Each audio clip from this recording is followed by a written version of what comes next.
Marine Commandant drops 38 amphibious ships to the fight requirement.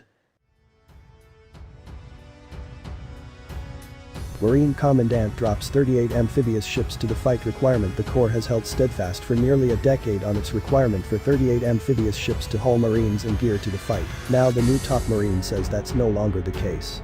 Commandant of the Marine Corps Gen. David Berger dropped that requirement, noting that Marines storming a beachhead from an armada parked 9 nautical miles offshore in the South China Sea was impractical and unreasonable. Berger's remarks on the amphib ship requirement were made in a planning guidance document he posted late Tuesday evening.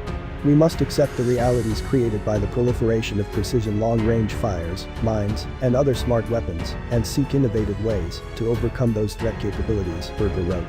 That doesn't mean Marines won't be storming beaches or capturing enemy airfields and territory, but the Corps will need to work out smarter solutions to how it engages in a fight with more capable adversaries.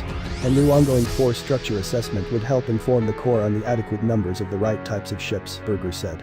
The number and availability of amphibs has been a contentious issue for the Corps over the years, especially as the Corps has been pushing further naval integration and Marine Expeditionary Force, or MEF, Level 1.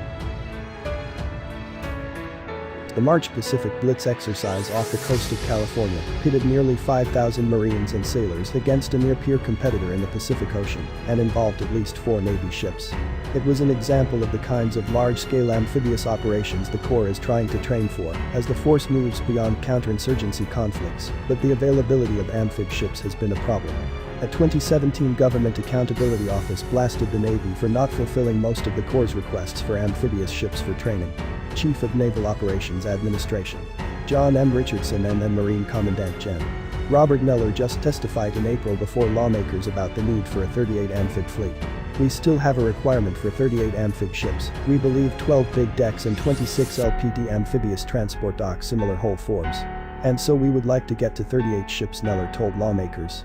But there have been other issues too, notably a maintenance backlog for amphibious ships. I believe the Navy has a backlog and a number of platforms for maintenance. So, yes, we are concerned about the availability of these platforms, Neller told lawmakers April 10. But Neller also noted there needed to be a balance of the right kinds of ships, because without attack submarines, the Corps will not be able to get its forces to the beach. Obviously, we believe that amphibs obviously are critically important to Marines, but submarines are important to Marines too, because if we don't have submarines, we're not going to get to the fight, Neller said in April. The Corps is now no longer tied to the 38 amphib requirement and will be looking at a range of solutions.